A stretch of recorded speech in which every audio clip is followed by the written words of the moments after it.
Bonjour à tous, aujourd'hui nous nous retrouvons au Bazar Cinsault pour assister au Festival des Livres d'en haut. Je vous emmène avec moi.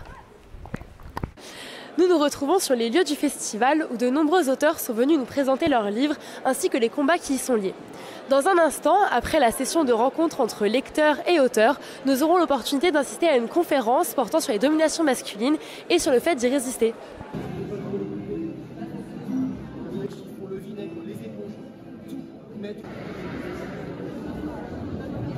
Prenons maintenant place dans la salle de conférence et nous, on se retrouve juste après avec Bérénice Pichat, une des 4 intervenantes de cette table ronde qui a bien voulu répondre à nos questions.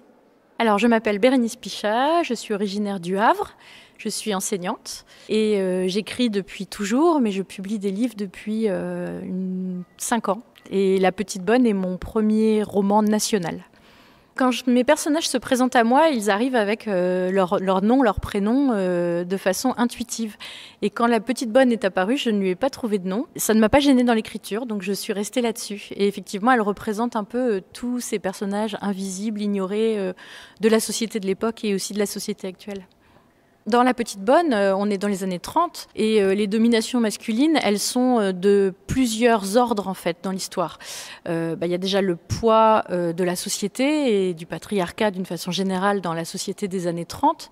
On rajoute aussi un rapport de classe. Avec l'histoire de ma petite bonne qui est une petite prolétaire et qui va travailler chez les bourgeois. Et c'est vrai que l'un et l'autre sont des façons de peser sur les femmes à différents niveaux dans la société. Je pense que c'est pas tant les dominations masculines qui m'intéressent que les libertés individuelles. C'est-à-dire que, évidemment, c'est un aspect de l'absence de liberté qu'il y ait une domination masculine, mais ma question, elle se pose à tous les niveaux. C'est-à-dire que la liberté est une question pour chacun de mes personnages, qu'ils soient hommes ou femmes. Effectivement, il y a un lien de domination, mais pas que. Il y a aussi cette vraie question qui est celle de à qui appartient-on ? À qui appartient son corps, que ce soit avec des problématiques d'hommes ou de femmes. Blaise, mon personnage, se sent complètement inutile et c'est la société en soi qui lui renvoie cette image-là d'homme inutile puisqu'il ne peut plus rien faire de ce qu'un homme de cette époque est censé pouvoir faire. Alors moi, je suis enseignante. J'enseigne dans une école primaire à des élèves de CM1, CM2. Alors, en tant qu'enseignante, je pense que le message qu'on a à faire passer est très important à ce niveau-là. Moi, j'explique à mes élèves très tôt comment est-ce que finalement les voix des femmes n'ont pas forcément été entendues.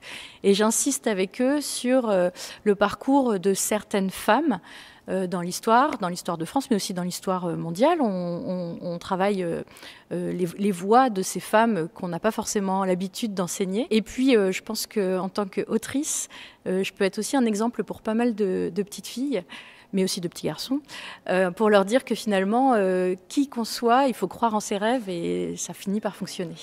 En y réfléchissant, je me suis rendu compte qu'en fait, j'ai toujours lu des femmes et que c'est des grandes héroïnes de l'histoire féminines qui m'ont d'emblée parlé. Alors après, c'était des Aliénor d'Aquitaine et des Jeanne d'Arc, mais en termes de lecture d'autrice, très tôt, j'ai lu vraiment beaucoup de femmes, à commencer par Laura Ingalls Wilder, avec La Petite Maison dans la Prairie, en lisant après les Sœurs Brontë, Jane Austen, et puis après, plus récemment, évidemment, adulte, Annie Ernaux ou Anne-Marie Garat. Lisez. Lisez. Il n'y a pas de mystère. Plus on lit, plus on a envie de lire, plus on est cultivé, et plus ça nous ouvre les chakras. Moi, j'ai jamais vu de libraire obtus.